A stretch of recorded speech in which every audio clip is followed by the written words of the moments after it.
Hello guys, welcome back to YouTube channel. आज हम देखेंगे what is scalar and what is vector quantity. तो पहले हम देखते हैं what is the scalar quantity. अब स्केलर क्वांटिटी का हम पहले डेफिनेशन देखते हैं। अब physical quantity which is completely describe by magnitude only. अभी ऐसी फिजिकल क्वांटिटी जो सिर्फ मैग्नीट्यूड की वजह से पूरा डिस्क्राइब हो जाते हैं उसको क्या बोलते हैं? स्केलर क्वांटिटी बोलते हैं। अभी एग्जांपल के तौर पे देखा जाए, अगर अभी मेरे को भूख लगा है तो मैं क्या करूँगा, सब्जी मंडी जाऊँगा और 2 किलो आम लेके आऊँगा। तो क्या हो गया, मैं क्या लाया, 2 किलो, 2 किलो क्या लाया, मैं आम लाया, मैंगो लाया। अब ये क्वांटिटी एक्सप्रेस करने के लिए मेरे को क्या जरूरत थी, दो एक न्यूमेरिकल वैल्यू और उसका यूनिट की जरूरत थी। तो ये दो क्या लाया, 2 केजी आम लाया। तो ये क्या क्वांटिटी पूरा कंप्लीटली डिस्क्राइब हो गया, कैसे? सिर्फ मैग्नीट्यूड से। अभी फिर से मेरे को भूख लगा और मैं सब्जी मंडी गया तो मैं क्या लाया, 10 किलो सेब लाया। मैं क्या लाया, 10 किलो एप्पल लाया, सेब लाया। अभी मैं बोलूंगा मैं क्या, 10 किलो, दस दस क्या लाया, 10 केजी क्या लाया, एप्पल लाया। तो 10 केजी ये क्वांटिटी कंप्लीटली डिस्क्राइब हो गया, 10 केजी। यहाँ पे मेरे को कुछ दूसरा डायरेक्शन या कुछ की जरूरत है क्या? नहीं है। तो ये क्या है, मैं 10 किलो सेब लाया। तो 10 केजी, 2 केजी, ये क्या है, मास है। तो मास क्या हो गया, एक स्केलर क्वांटिटी हो गया। ऐसी क्वांटिटी जो सिर्फ मैग्नीट्यूड की वजह से पूरा डिस्क्राइब हो जाता है उसको क्या बोलते हैं? स्केलर क्वांटिटी बोलते हैं। अभी स्केलर क्वांटिटी का एग्जांपल कौन कौन सा है? अब स्केलर क्वांटिटी का एग्जांपल हम देखते हैं। मास हो गया, लेंथ हो गया, टेम्परेचर हो गया, डेंसिटी हो गया। अभी मेरे को 2 मीटर रॉड चाहिए। अभी मैं क्या करूँ, 2 मीटर रॉड गिन लूंगा और रख लूंगा। अभी मेरे को 2 मीटर रॉड चाहिए, उसके लिए कुछ, अभी 2 मीटर, अभी क्या आ गया, रॉड चाहिए मेरे को, रॉड। अभी क्या, मेरे को चाहिए रॉड 2 मीटर, ये दो क्या चाहिए, मीटर चाहिए, 2 मीटर। ये रॉड भी क्या कंप्लीटली डिस्क्राइब हो गया, किससे, 2 मीटर से। तो ये 2 मीटर क्या है, मैग्नीट्यूड है इसका, क्या है, मैग्नीट्यूड। तो लेंथ भी क्या हो गया, स्केलर क्वांटिटी होता है। तो स्केलर क्वांटिटी कौन कौन सा है, मास हो गया, लेंथ हो गया, टेम्परेचर। अभी मेरे को टेम्परेचर मेजर करने का है। अभी मेरे को बहुत बुखार है तो मैं मेरा टेम्परेचर मेजर करूंगा। तो मेरा टेम्परेचर मान लो आ गया है 96 फ़ारेनहाइट। तो मुझे टेम्परेचर मेजर करने के लिए और किस की जरूरत है क्या? नहीं। तो मेरा टेम्परेचर क्या है, 96, 96 क्या है लेकिन, फ़ारेनहाइट, फ़ारेनहाइट।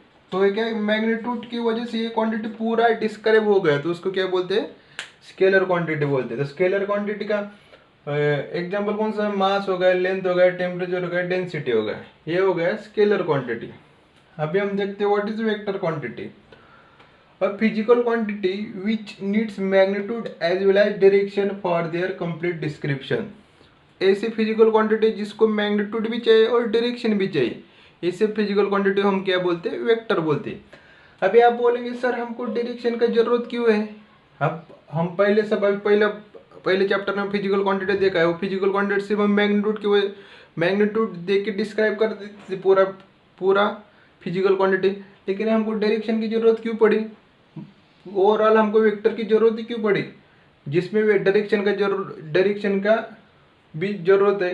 तो हम इसके एग्जांपल के तौर पे देखते हैं। तो मैं रब कर देता हूँ। अभी मान लो दो दोस्त हैं, ये तारा है और एक सितारा है। ये तारा सितारा को क्या बोल रहा है, भाई यहाँ पे एक घर है,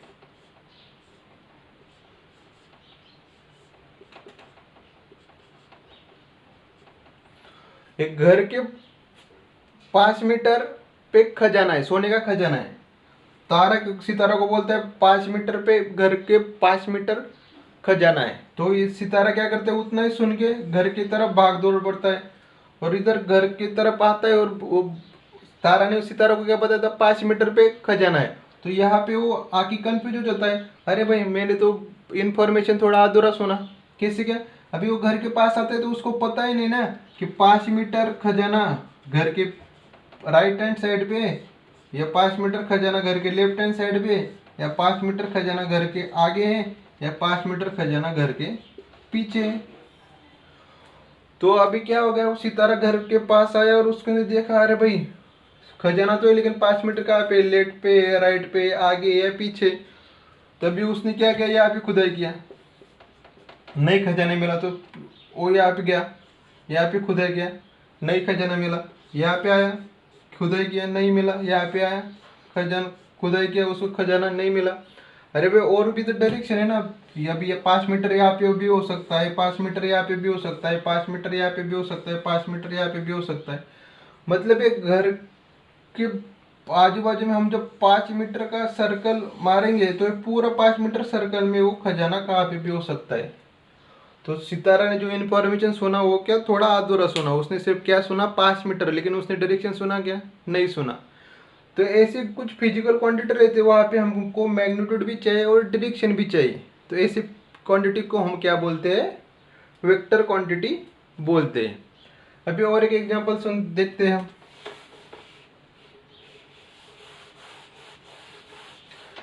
अभी एक बच्चे को उसकी माँ ने बोला कि तू जा और मिठाई लेके आ।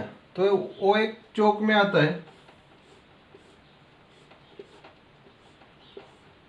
एक चौक है और बच्चा यहाँ पे खड़ा है और मिठाई की दुकान यहाँ पे, मिठाई शॉप, मिठाई शॉप। वो बच्चे यहाँ पे चौराहे पे आता है और ये किसी को पूछता है, भाई मिठाई का शॉप कहाँ पे है? वो बोलता है यहाँ से 2 किलोमीटर है। तो यहाँ से वो 2 किलोमीटर सीधा चला जाता है। तो यहाँ से वो चौराहे से 2 किलोमीटर के आगे चला जाता है।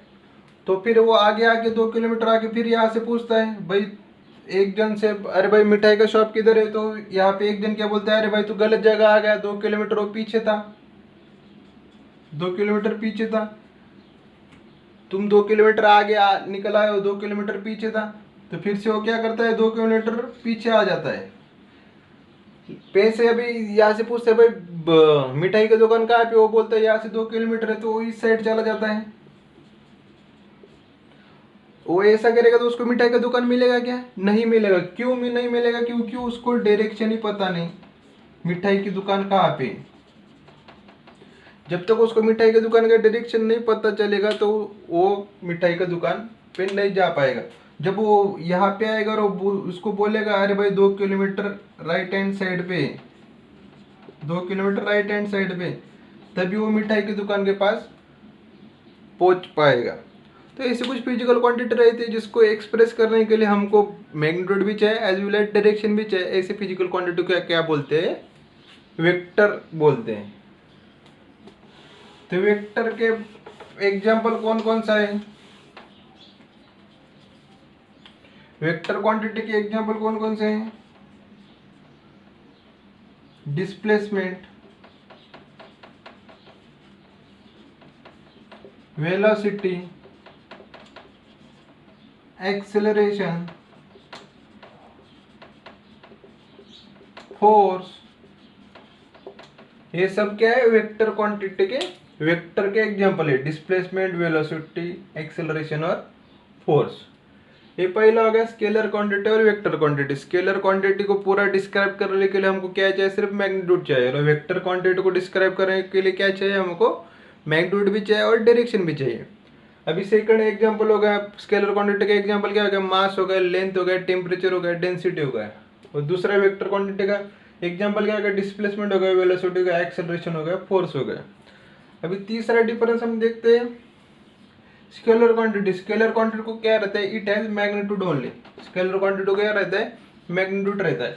और वेक्टर क्वांटिटी का क्या रहता है, it has magnitude as well as direction. और सबसे इंपॉर्टेंट चीज क्या है वेक्टर रहने के लिए, it obeys vector laws of addition.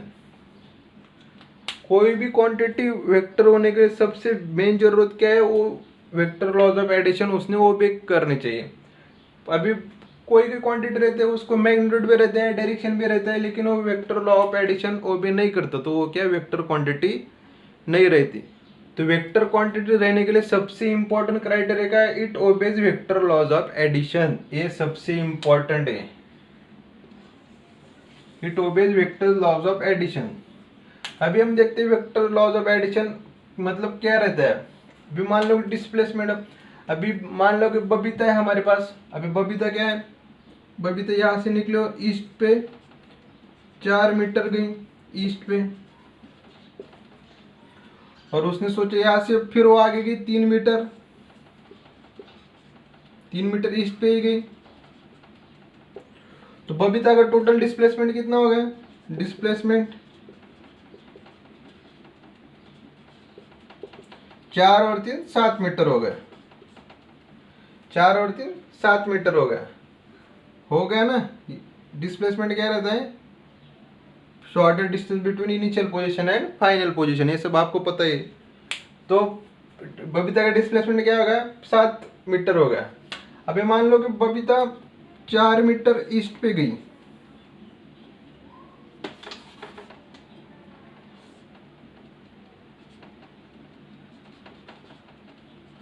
चार मीटर ईस्ट पे गई और वहां से वो फिर से वापस आई वेस्ट को 3 मीटर। तो बबीता का डिस्प्लेसमेंट क्या हो गया, बबीता का डिस्प्लेसमेंट हो गया 4 - 3 1 मीटर। इसका डिस्प्लेसमेंट क्या हो गया 1 मीटर। अभी ये रब कर देता मैं,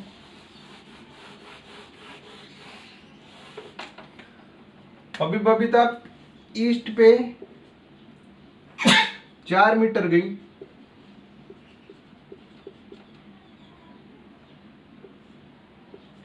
ईस्ट पे 4 मीटर गई और वहां से वो नॉर्थ में गई 3 मीटर।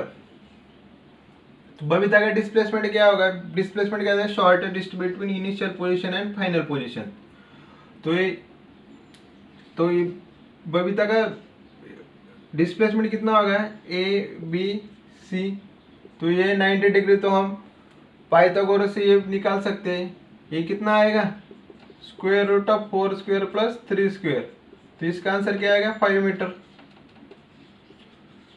तो बबीता का डिस्प्लेसमेंट कितना होगा 5 मीटर। अभी हम क्या कर रहे थे, यहाँ पे देखो डिस्प्लेसमेंट 7 मीटर हो गया। एक ए वेक्टर और एक बी वेक्टर, ये दोनों वेक्टर का हम एडिशन कर रहे थे, रिजल्टेंट निकाल रहे थे। एडिशन मतलब ये दोनों का रिजल्टेंट निकाल रहे थे। अभी यहाँ पे भी हम देखते हैं एक वेक्टर ए और एक वेक्टर बी, इसका भी हम रिजल्टेंट निकाल रहे हैं ए प्लस बी ही निकल रहे हैं, लेकिन उसका आंसर क्या आ रहा है हमको 1 मीटर। क्यों, क्योंकि वो बबीता ऑपोजिट डायरेक्शन में आ गए। यहाँ पे भी क्या देख रहे हैं हमें वेक्टर ए और वेक्टर बी, यहाँ पे भी हम रिजल्ट निकल रहे हैं ए प्लस बी का। तो ए प्लस बी हमको क्या मिल रहा है 5 मीटर। अभी यहाँ पे हमको ए प्लस बी 7 मीटर मिल रहा है, यहाँ पे ए प्लस बी 1 मीटर मिल रहा है, यहाँ पे हमको ए प्लस बी 5 मीटर मिल रहा है। ऐसा क्यों हो रहा है, ऐसा क्यों हो रहा है, क्योंकि हम यहाँ पे ये जो इसी को क्या बोलते हैं वेक्टर लॉज ऑफ एडिशन। ये अभी वेक्टर लॉ ऑफ एडिशन यहाँ पे 7 मीटर ए प्लस बी मिल रहा है, यहाँ पे 1 मीटर मिल रहा है, यहाँ पे 5 मीटर मिल रहा है। ऐसा क्यों हो रहा है, vector laws of addition is depend upon the angle between the two vectors. अभी यहाँ पे क्या है, एक वेक्टर 4 मीटर गया और वहां से वो आगे 3 मीटर गया, तो इन दोनों में एंगल गए 0 डिग्री। अभी एक वेक्टर यहाँ से यहाँ पे 4 मीटर गया और वापस घूम के वेस्ट को कितने आए 3 मीटर गया, तो वापस घूम के कितना आया 180 डिग्री आया। तो इन दोनों में एंगल कितना है 180 डिग्री है। और यहाँ पे क्या है, वो ए टू बी ईस्ट पे गया और वहां से नॉर्थ में गया, तो इन दोनों में एंगल क्या है 90 डिग्री। जैसा जैसा एंगल चेंज होता है वैसे वैसे ए प्लस बी का वैल्यू भी चेंज होता है। इसको क्या बोलते हैं vector laws of addition. Vector laws of addition, अब एडिशन किस पे डिपेंड करता है, वेक्टर के दो वेक्टर के बीच में जो एंगल है उसमें वो डिपेंड करता है। समझ में आ रहा है, इसी को क्या बोलते हैं वेक्टर रहने के लिए सबसे मेन जरूरत क्या है, it obeys vector laws of addition. अभी हम देखते हैं वेक्टर कैसे एक्सप्रेस करते हैं। वेक्टर हम जनरली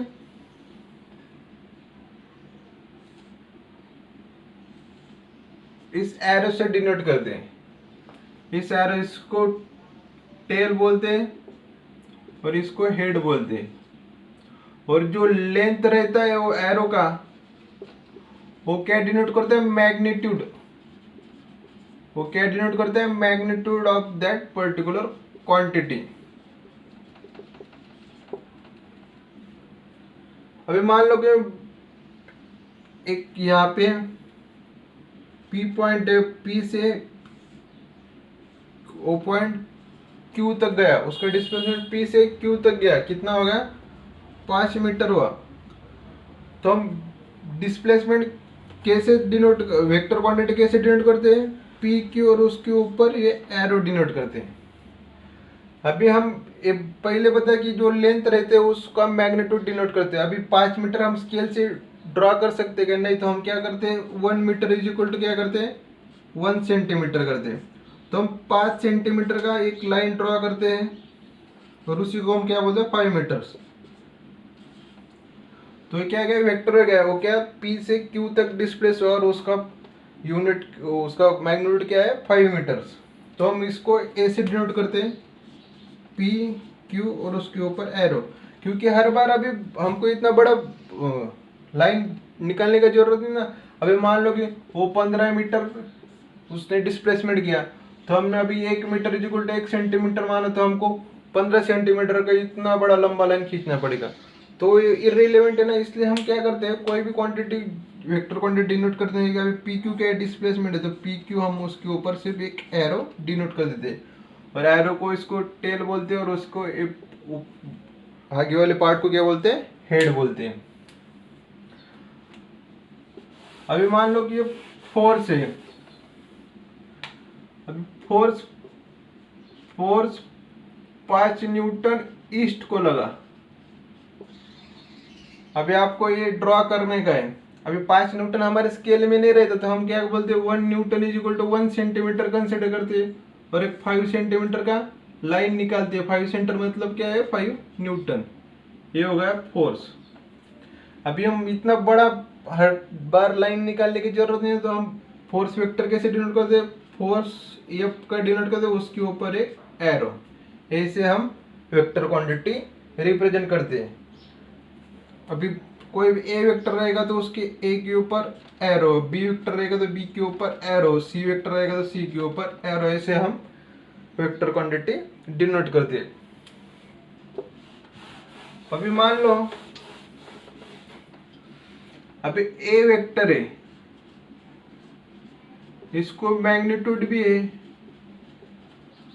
और डायरेक्शन भी है। तो हमको सिर्फ मैग्नीट्यूड चाहिए, तो हम वेक्टर ए को किस में लिखते हैं, मॉड में लिखते हैं। मॉड मतलब क्या, हम ये मॉड क्या डिनोट करता है, सिर्फ मैग्नीट्यूड डिनोट करता है। किसका मैग्नीट्यूड डिनोट करता है, वेक्टर का मैग्नीट्यूड डिनोट करता है। ये बस ये हो गया स्केलर और वेक्टर का। अगर आपको वीडियो अच्छा लगा तो लाइक कीजिए, शेयर कीजिए, और आप कोई क्वेश्चन रहेगा तो कमेंट बॉक्स में कमेंट कीजिए, मैं उसका आंसर दूंगा। Thank you.